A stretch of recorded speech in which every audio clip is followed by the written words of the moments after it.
The 80s didn't just give us neon lights and shoulder pads. Hidden beneath the mainstream blockbusters were dozens of sweaty, synth-soaked neo-noir gems that nobody talks about anymore. One featured a 23-minute car chase that nearly killed its director. Another got banned for being too violent, even by 80s standards. Body Double, 1984. Brian De Palma cranked up the sleaze meter to 11 with this twisted tale of voyeurism gone wrong. Craig Wasson plays a struggling actor who house-sits in the Hollywood Hills and becomes obsessed with watching his beautiful neighbor through a telescope. When she gets murdered, things spiral into pure madness. The film's synth-heavy score by Pino Donaggio perfectly captures the neon-drenched paranoia of mid-80s LA. Critics called it disturbingly entertaining, while audiences either loved it or walked out in disgust. The movie bombed initially, pulling in just $8 million against a $10 million budget. But here's the kicker. De Palma shot the climactic drill sequence in a real adult film studio, using actual performers as extras. The film's deliberately artificial feel, enhanced by the pulsing electronic score, makes every scene feel like a fever dream. Melanie Griffith appears in a small but memorable role that helped launch her career.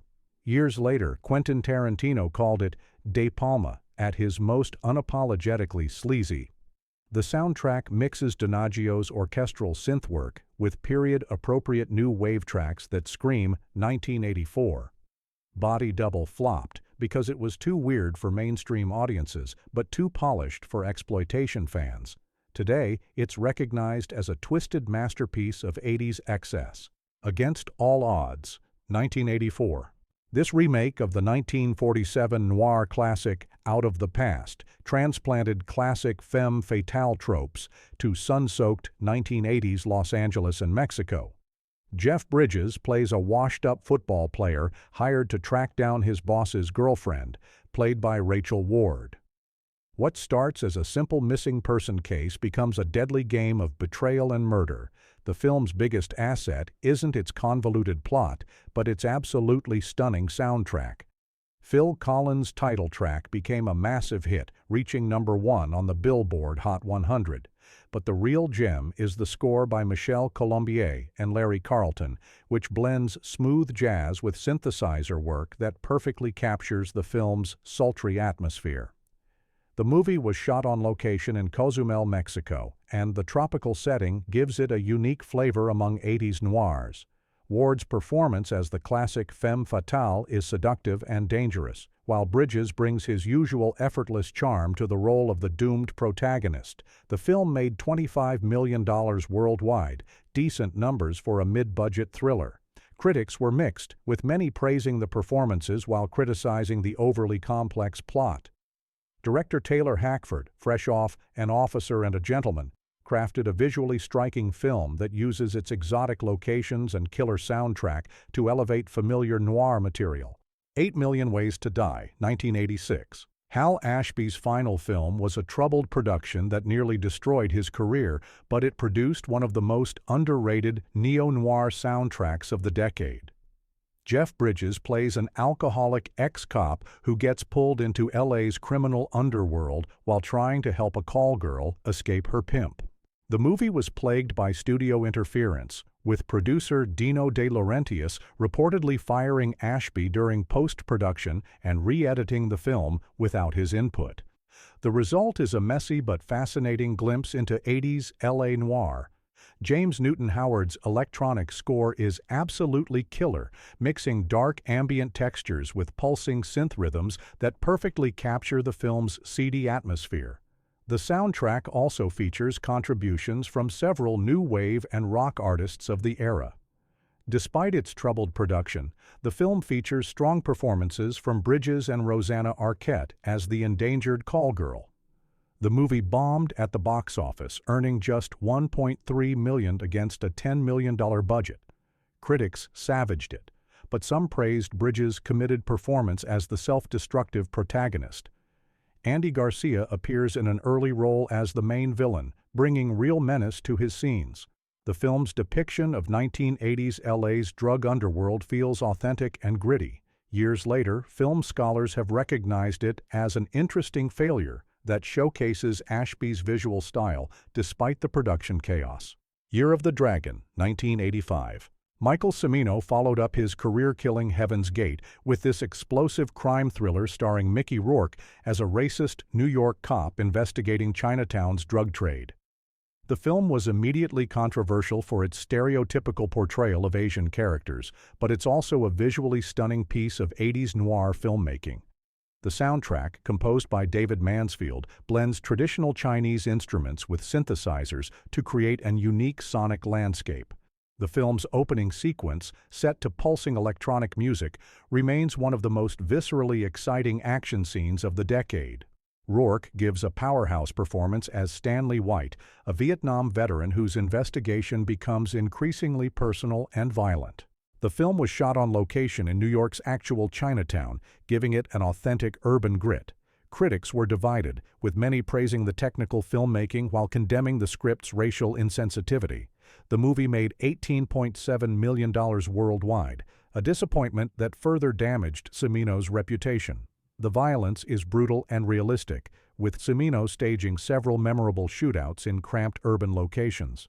John Lone delivers an excellent performance as the film's primary antagonist, bringing depth to what could have been a one-dimensional villain. The electronic score perfectly captures the film's themes of urban decay and cultural clash. Despite its problematic elements, the film remains a fascinating time capsule of 1980s anxieties about immigration and urban crime. Someone to Watch Over Me, 1987. Ridley Scott crafted this elegant Manhattan thriller about a working-class cop who falls for a wealthy socialite while protecting her from a psychotic killer. Tom Berenger plays the detective whose marriage crumbles as he becomes obsessed with Mimi Rogers' sophisticated murder witness. The film's jazz-influenced score by Michael Kamen is absolutely gorgeous, mixing saxophone with subtle electronic elements that perfectly capture the romance and danger. Scott shot the film like a high-end perfume commercial, with every frame dripping with style and atmosphere.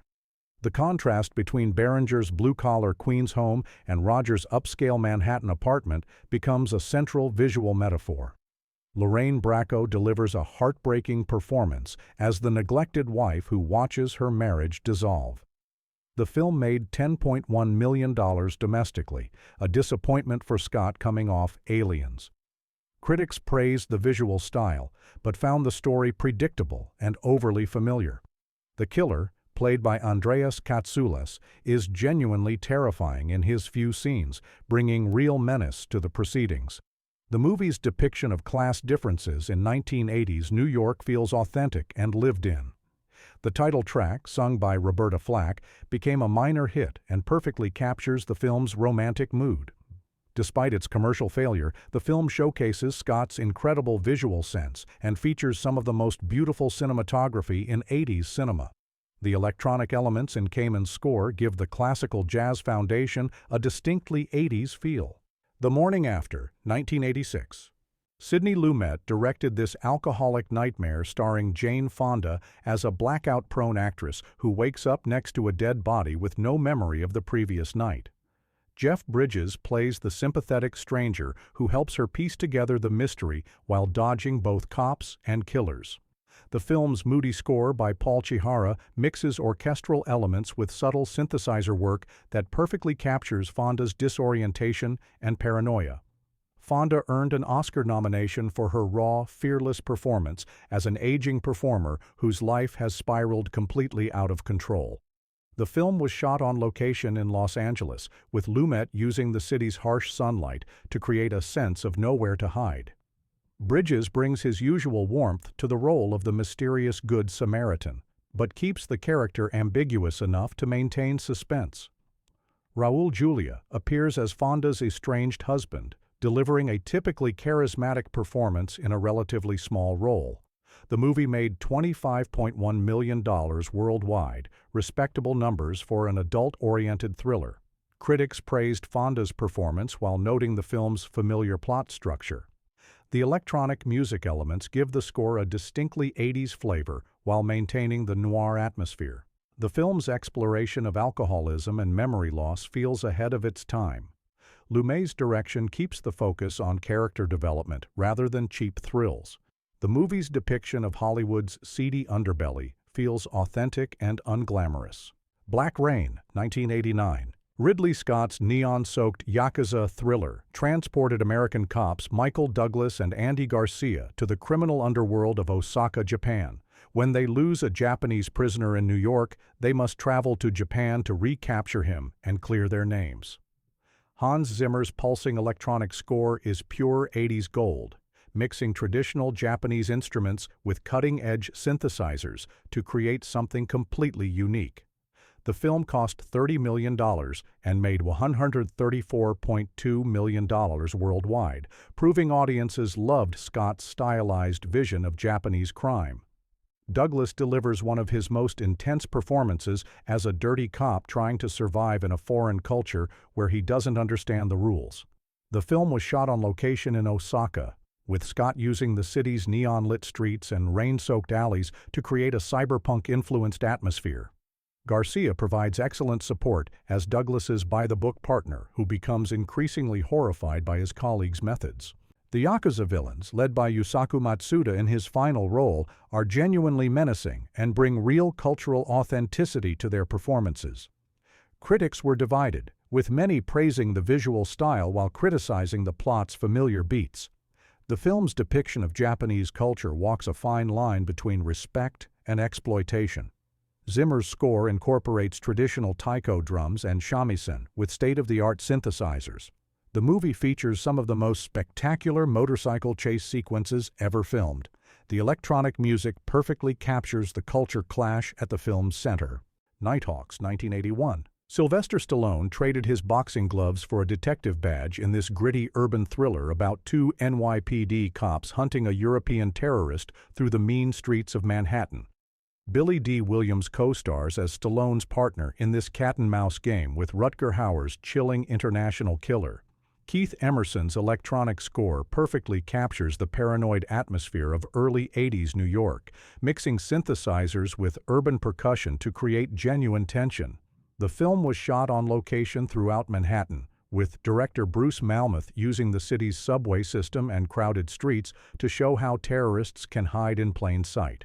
Stallone delivers a surprisingly restrained performance as Detective Deke Da Silva, showing more vulnerability than his usual action hero roles. Hauer is absolutely terrifying as Wolfgar, bringing cold European sophistication to his role as a killer who views murder as political art. The movie cost $5 million and made $19.9 million domestically, solid numbers that proved audiences wanted to see Stallone in different kinds of roles. Critics were generally positive, praising the urban atmosphere and Hauer's chilling performance while noting Stallone's effective dramatic work. The synthesizer score uses electronic textures to create an atmosphere of urban paranoia that feels distinctly early 80s. The film's depiction of international terrorism feels prescient given later world events. Malmuth's direction keeps the focus on character development while building genuine suspense through the city's labyrinthine geography. The electronic music perfectly captures the collision between old-world violence and modern urban life. Thief, 1981. Michael Mann's directorial debut established him as a master of stylized crime cinema, while showcasing one of the greatest electronic soundtracks ever recorded. James Caan plays Frank, a professional thief planning one last score before retiring with his girlfriend. Tangerine Dream's synth-heavy score is absolutely hypnotic, using pulsing electronic rhythms to match Mann's neon-lit visual style. The film was shot on location in Chicago, with Mann using the city's industrial landscape and rain-soaked streets to create a distinctly American noir atmosphere. Caan delivers a powerhouse performance as a man whose carefully controlled world begins to unravel when he partners with the mob.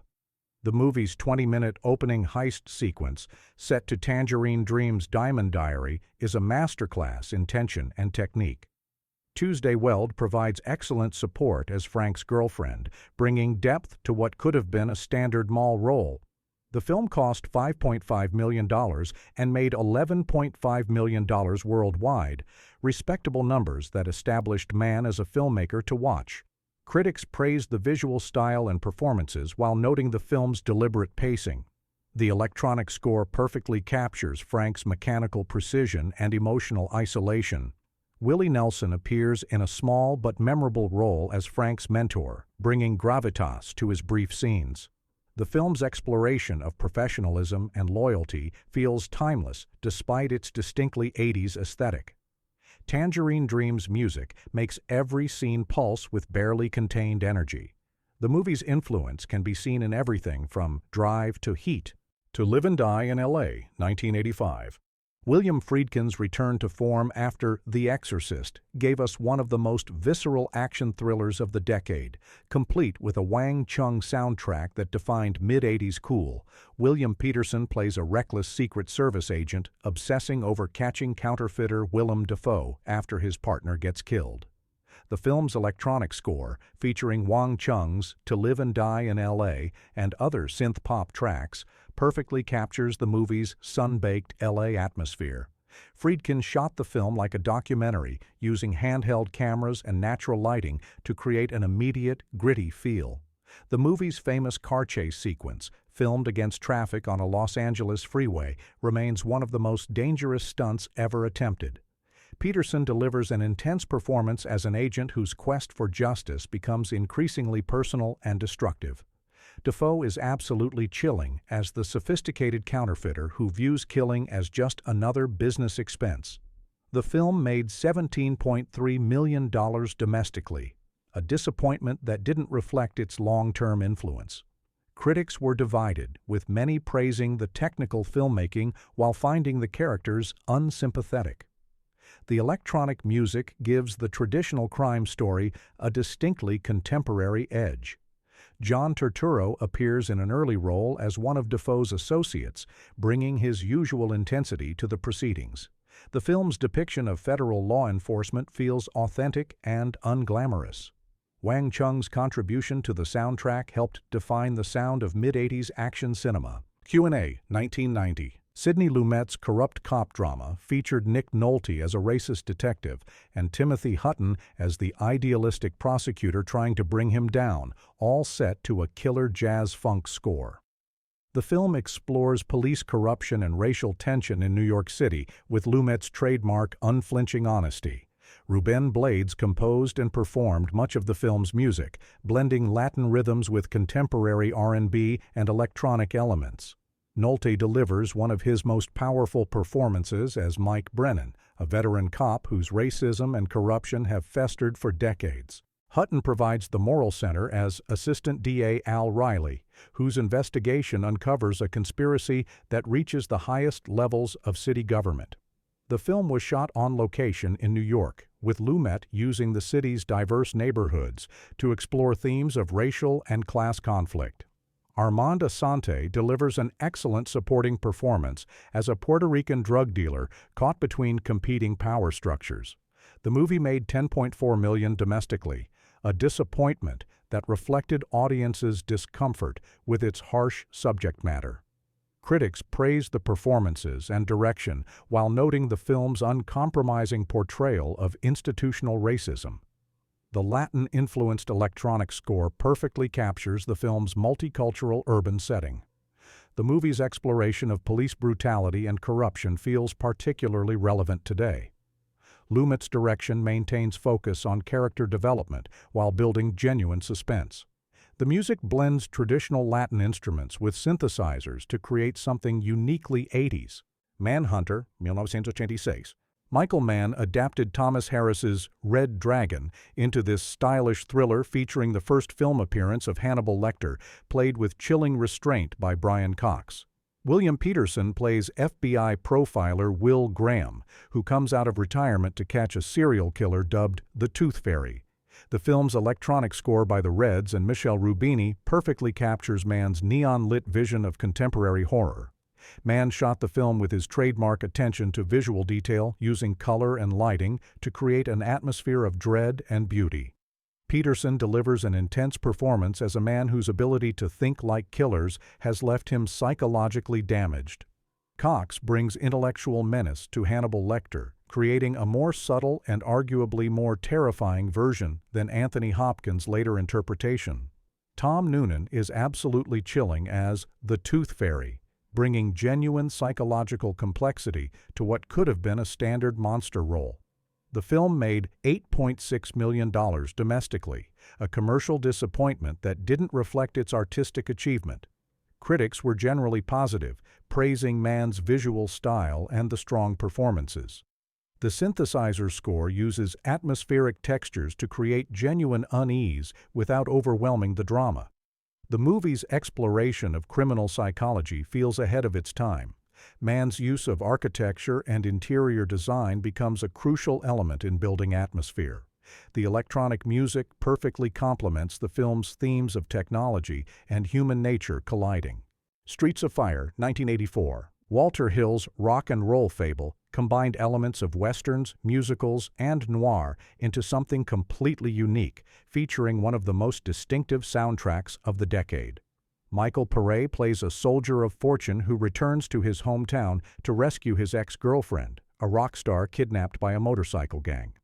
The film's soundtrack, featuring Ry Cooder's score mixed with performances by various rock and new wave artists, creates a timeless yet distinctly 80s atmosphere. Hill shot the film on elaborate studio sets designed to look like a mythical American city where different time periods collide. The movie's opening concert sequence, featuring Diane Lane lip-syncing to a powerhouse rock performance, sets the tone for the entire film. Rick Moranis provides comic relief as the rock star's nervous manager, while Willem Dafoe is genuinely menacing as the leather-clad villain. The film cost $14.5 million and made $8 million domestically, a commercial disaster that ended plans for a trilogy. Critics were divided, with many praising the visual style while finding the story too slight. The soundtrack album was more successful than the film, featuring contributions from various artists that capture the movie's rock and roll energy. The electronic elements in Cooder's score give the traditional instruments a contemporary edge. The film's stylized violence and heightened emotions create a unique viewing experience. Hill's direction emphasizes style over realism, creating a world that feels like a living comic book. Body Heat, 1981. Lawrence Kasdan's directorial debut transported classic film noir into the sweltering heat of contemporary Florida, creating one of the most influential neo-noirs ever made. William Hurt plays a small-town lawyer who begins an affair with Kathleen Turner's mysterious married woman, leading to murder and betrayal. John Barry's sultry score mixes traditional orchestral elements with subtle synthesizer textures that perfectly capture the film's steamy atmosphere. Kasdan shot the film in Lake Worth, Florida, using the oppressive heat and humidity as crucial atmospheric elements. Turner delivers a star-making performance as Maddie Walker, creating one of cinema's greatest femme fatales with her combination of intelligence and sensuality. Hurt brings vulnerability and self-destructive charm to his role as the doomed lawyer who makes increasingly poor decisions. The film made $24 million domestically against a $9 million budget, launching careers and proving audiences hungered for intelligent adult thrillers. Critics universally praised the film, noting how it updated classic noir themes for contemporary audiences. The electronic elements in Barry's score give the traditional noir sound a modern edge without overwhelming the sultry jazz foundation. Mickey Rourke appears in a small but memorable role as an arsonist, bringing intensity to his brief scenes. The movie's exploration of desire and greed feels timeless despite its distinctly early 80s setting. The synthesizer work enhances the film's themes of technology and surveillance becoming part of modern crime. Blue Velvet, 1986. David Lynch's surreal masterpiece about the darkness lurking beneath suburban America features one of the most haunting and beautiful soundtracks ever recorded. Kyle MacLachlan plays a college student who discovers a severed ear and gets pulled into a nightmare involving Isabella Rossellini's tormented lounge singer and Dennis Hopper's terrifying psychopath. Angelo Badalamenti's score mixes lush orchestral arrangements with eerie synthesizer textures to create something completely unique. Lynch shot the film in Wilmington, North Carolina, using the town's tree-lined streets and white picket fences to contrast with the horror underneath. MacLachlan delivers an innocent yet determined performance as Jeffrey Beaumont, the young man whose curiosity leads him into hell. Rossellini gives a fearless performance as Dorothy Valens, bringing vulnerability and strength to a role that required extraordinary emotional range. Hopper's Frank Booth remains one of cinema's most terrifying villains, a role that revitalized his career and showcased his incredible range. The film cost $6 million and made $8.6 million domestically, modest numbers that didn't reflect its massive cultural impact. Critics were polarized, with supporters calling it a masterpiece, while detractors found it repulsive and exploitative. The electronic elements in Badalamenti's score create an otherworldly atmosphere that makes everything feel slightly off-kilter. The movie's exploration of American innocence and corruption influenced countless filmmakers. Lynch's direction creates a dreamlike logic that makes even familiar elements feel strange and threatening. The synthesizer work perfectly captures the film's themes of hidden darkness and lost innocence.